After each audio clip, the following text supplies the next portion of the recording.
그러면 집 앞에 직장이 있는 사람과 왕복 4시간씩 써야 되는 사람은 사실상 시간의 활용 가치를 따졌을 때 25%가 차이가 나는 거겠죠. 16시간 중에 4시간을 허비를 해야 되니까 매일 단순 계산을 했을 때 100세 시대라고 하면은 이 서울 사는 사람은 125살까지 사는 효과가 있습니다.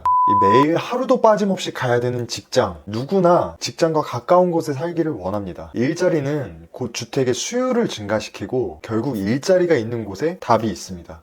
자, 과거에는 서울 집 사기가 이렇게까지 어렵지 않았습니다. 1980년대에서 2000년대까지만 해도 서울 아파트가 이렇게까지 사기 어렵지는 않았습니다.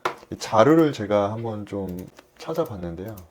1980년대 초반 물가 소득 수준입니다. 과장급 월급이 50만 원이었습니다. 연봉 그럼 한 600만 원 정도로 봐야 되겠죠. 근데 서울 아파트 한 채가 이때 당시에 1200만 원이었습니다. 그러니까 과장님이 열심히 2년만 일하면 서울 아파트 한 채를 살 수가 있었던 상황이었던 거죠. 물론 이 서울 아파트 한 채가 이제 뭐 그냥 1200만 원 정도 수준이지 뭐 좋은 데는 이때도 비쌌습니다. 이때도 좋은 아파트 뭐 압구정 현대 아파트는 30평대가 한 7, 8천만 원 정도 했고 여의도도 한 7천만 원 정도대, 뭐 좀 괜찮은 데는 뭐 한 3천만 원대 했고 뭐 저렴한 데는 뭐 1000만 원 뭐 밑으로도 있었고 어찌됐든 이 뭐 정확한 수치는 아니겠지만 이 과장님이 한 1년 정도 모으면 한 600만 원 정도, 그리고 그렇게 모으고 나서 금리도 또 이때는 뭐 15%씩 했죠. 그럼 600만 원이면 이제 과장님이 1년에 600만 원을 저기 통장에 넣으면 금리가 15%니까 90만 원이 오르나요? 이자가? 내년에는 이제 690만 원이 되는 거죠. 서울 아파트 한 채의 가치가 지금처럼 그렇게 구하기 힘들 정도의 그런 귀한 가치는 아니었었습니다. 그러면은 지금은 어떤가요? 30대 중반 결혼 정년기인 제가 봤을 때는 정말 처참합니다. 집값이 너무 올라가기 시작했을 때부터 욜로족이 등장했습니다. 욜로족이 뭔가요? You only live once. 당신의 인생은 한 번뿐이다. 욜로족이 등장했었습니다. 이게 왜 등장하냐면 이게 집값이 너무 비싸다 보니까 어차피 집도 못 사는 거 그냥 즐기자, 이런 사회적 분위기로 이제 흘러가다 보니까 이제 욜로족이 이제 생긴 거죠. 이 집값이 오르고 나서부터 이제 결혼 정년기이신 분들이 이제 영향을 많이 받는 게 비연애, 비결혼, 비출산, 뭐 3B인가 뭐 4B인가 뭐 이런 게 있더라고요. 이게 결국에는 다 이 집값이 워낙 비싸다 보니까 내 집 마련에 대한 이 사람들의 스트레스가 너무 과해서 아예 포기해버리면서 이런 단어들이 이제 등장한 겁니다. 저는 심지어 지금 시행사 출신이었었고 건설업계에서 종사를 하고 있는데도 또래 대부분들이 집에 대한 스트레스가 너무 많고 굉장히 많은 분들이 이제 포기를 하십니다. 집값을 본인이 아파트 뭐 1000세대, 2000세대를 직접 인허가도 띄고 분양도 하는데 사장님이 뭐 한 채씩 뭐 주시면 좋겠지만 사실 옛날에는 뭐 그렇게 줬다고 하더라고요. 근데 어찌됐든 간에 그 정도로 지금은 집을 구하기가 지금 어려운 상황입니다. 그러면 왜 이렇게 서울 집은 이렇게 사기가 어려워진 건가요? 예전에는 안 그랬었는데 도대체 한 20, 30년 동안 무슨 일이 있었길래 서울 집이 사기가 어려워진 건가요? 인구가 많이 늘었을까요? 그래서 인구를 찾아봤는데 1988년도에 서울 인구가 1000만 명을 찍었습니다. 근데 현재 2024년 기준으로 서울 인구가 933만 명입니다. 오히려 70만 명이 80년대에 더 많았습니다. 인구도 많은데 집을 오히려 더 사기 쉬웠다는 얘기죠. 그럼 왜 지금은 인구도 적은데 사기 어려워졌냐? 서울 수요가 증가했기 때문입니다.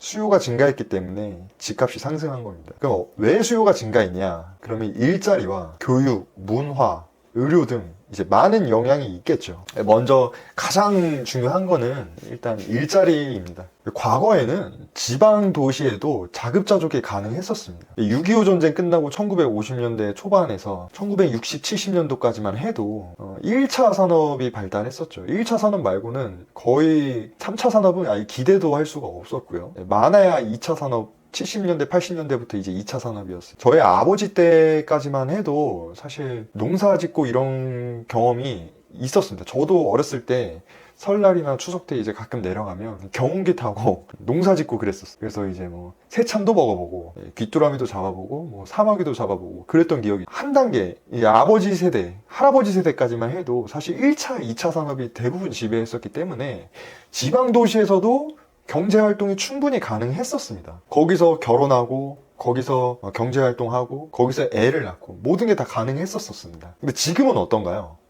지금은 3차 산업, 이제는 4차 산업 AI까지 됐죠. 모든 이제 일자리나 이런 3, 4차 산업 이런 모든 일자리가 다 서울의 수도권에 몰려 있습니다. 결국에는 서울을 벗어나서는 경제 활동을 할 수가 없는 정도의 상황이 돼버린 거죠. 성인들은 이렇다고 쳐도 그럼 자녀들은 어떨까요?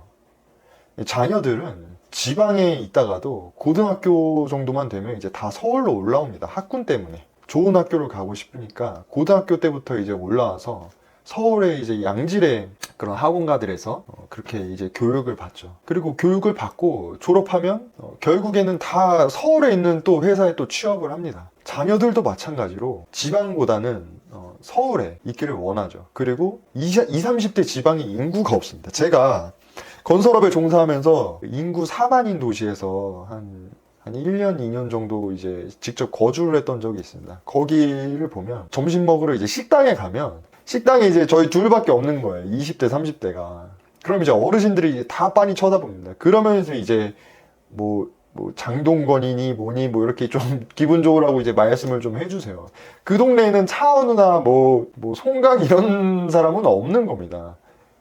그리고 이제 퇴근하고 이제 헬스장에 가면 고등학생들은 조금 있어요. 많지는 않고 조금 있고, 연령대가 전반적으로 그 동네 연령대가 0세에서 19세까지는 조금 있고, 물론 그 19세까지도 그 농어촌 전형 때문에 이제 대학 전형 때문에 이제 고등학생들이 이제 글로 이사 와서 그렇게 한다고 하더라고요. 예. 농어촌 전형도 아니었으면 아마 고등학생도 더 없지 않았을까. 아무튼 0세에서 19세까지 이제 고등학생들이 있고, 20대, 30대는 아예 비어 있습니다. 그 다음에 40대, 50대는 소수가 있고 60대, 70대, 80대가 주류입니다. 결국에 이제 젊은 층들 20대가 넘어가면 다 이제 서울로 수도권으로 이제 다 상경하게 됩니다. 근데 상경을 안 할 수가 없죠. 모든 지금 기업의 일자리가 다 서울에 있다 보니까. 그러면은 성인과 자녀들 20대 초반 젊은 층들 이해했습니다. 그럼 어르신들은 또 어떨까요? 어르신들도 지방 병원이 의료가 굉장히 처참합니다. 병원 가기 위해서 서울까지 올라오시는 분 엄청 많습니다. 지방에 소아과 있나요? 지방에 산부인과 제대로 잘 운영되고 있나요?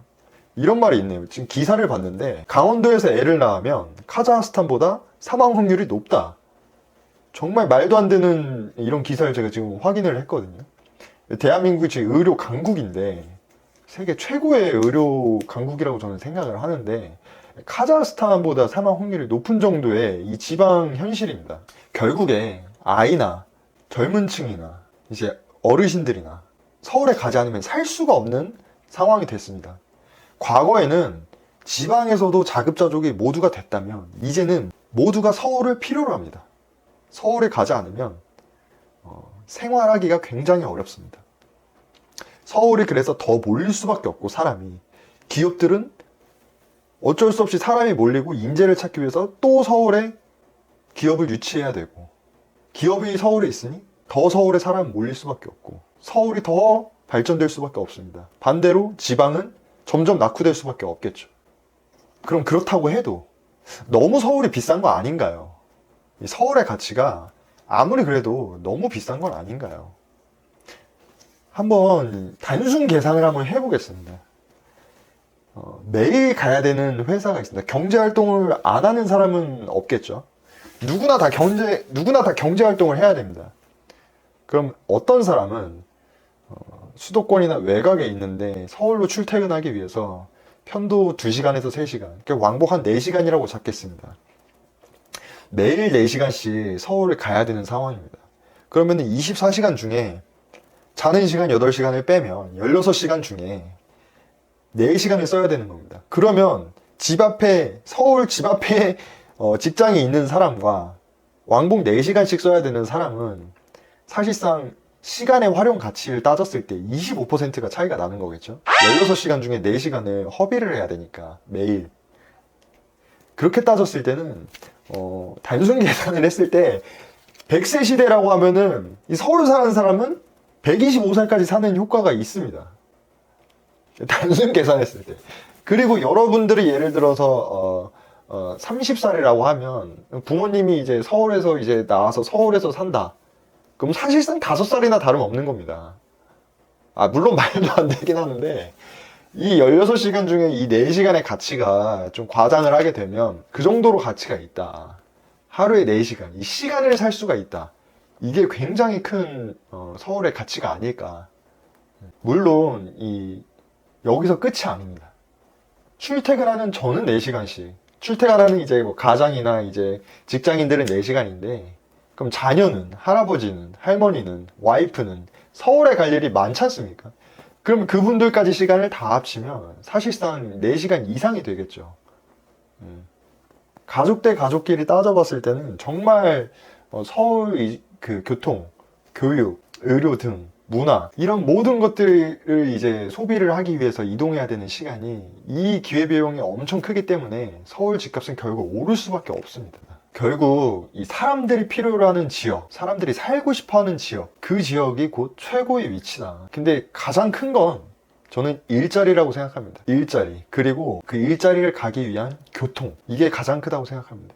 그 다음에는 교육, 기타 여러 가지 뭐 자연환경들이 있겠지만 일단 부동산의 핵심은 일자리, 교통, 교육 이 정도 수준으로 일단 알고 계시면 좋을 것 같습니다.